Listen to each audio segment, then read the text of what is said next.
I've already calculated how deep the padding needs to be at the thickest part of the center front.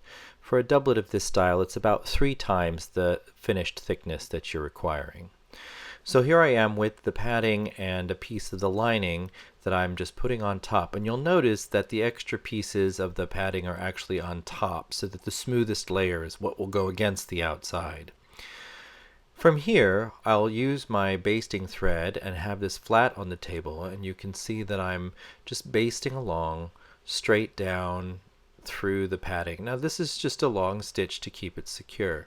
And I'll do this in several rows of the front, and I'll do it in straight lines for the front, and then I will go along the side back area and add just some diagonal basting to hold that in place.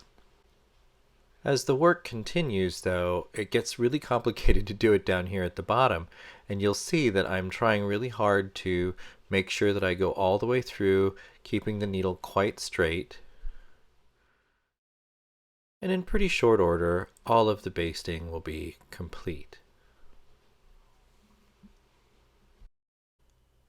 Once the lining has been basted in place, the next thing we need to do is mark a general line so that we have a guide against which we can stitch our first row of pad stitches. This is particularly important when you're dealing with padding that's quite thick, and at the point of this Peascod it really is very thick. And we'll use this so that our first line of stitching can be nice and even. We really want it to look good on the inside for our client. So now that the line's been drawn and the lining's been basted onto the padding, we're going to start our stitches. Now I'm using quite a long strand of linen thread here to do this stitching, and I've got it doubled and pulled quite tight, and that is because the lining over time will take so much pressure and movement, and especially in the thicker portions of this garment, it's important to have a very strong and secure stitch with good heavy thread. If you don't, there's the likelihood that just the outward pressure of the padding itself might pop your stitching, and it'll change the shape and hold of what the padding is trying to do.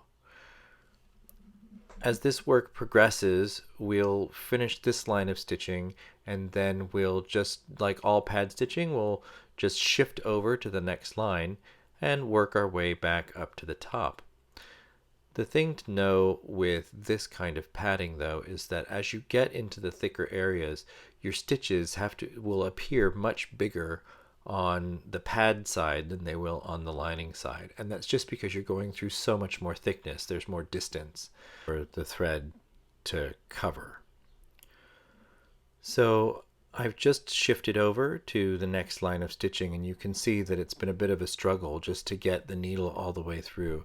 And as I work, I'm using my left hand to crush the padding down so that I can get the needle through. And I find that I prefer this method instead of using just a long needle so that it goes all the way through, and that's just because it forces me to compress the padding, which in the end the padding needs to be compressed anyway, or it won't last very long as support for the shape of the garment. One of the nice things about doing this kind of padding is that as you leave the heavily padded area and work your way back up into the neck area and the shoulder, there's less padding, and that means that it makes it much easier and faster and more accurate to do the stitches. So if you look at what's happening under my hand here, you can see a much tidier, easy to understand view of the parallel pad stitching, which means the picks go right next to each other, are parallel with each other instead of offset, which regular pad stitching you would aim for the center of the stitches from the previous row rather than lining up the picks of your new row with the picks of your previous row. As we get into the front, we'll get closer and closer to the front, and that means the padding is thicker and thicker, being the very thickest right at the apex of the Peascod area at the center front.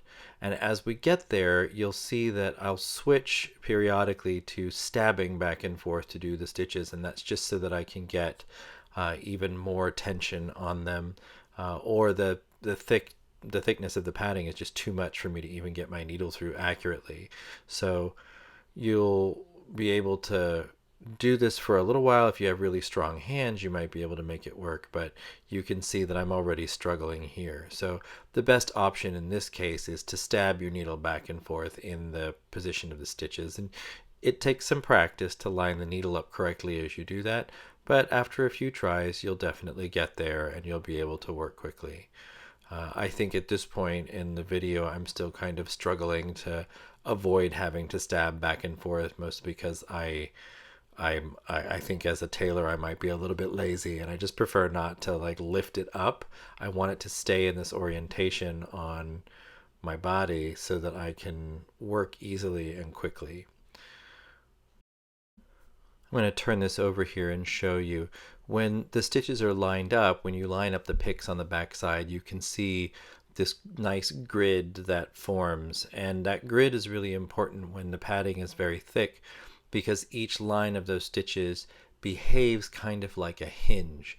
So it's almost like you're articulating the interior structure of the padding so that it flexes very, very well and very easily.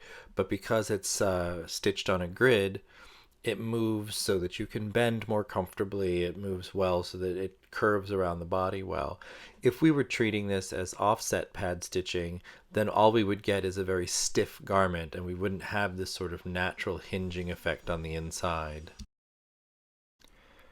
In this area, you can see a really good example of me using the needle to stab back and forth. So I'm right at the center front where the padding is the thickest, and I definitely want to have this solid and well supported. So the stabbing back and forth just gives me a little bit more control over how big the stitches are and where they're lined up.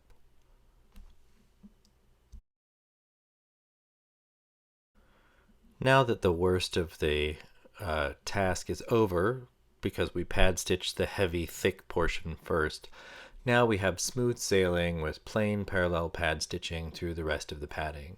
As we get further and further away from center front, the thinner the padding becomes until it's just a couple of layers of cotton wadding that go around the side of the garment. And you can see here just how fast and easy it is. You'll just notice your needle slipping right through the fabric as you work.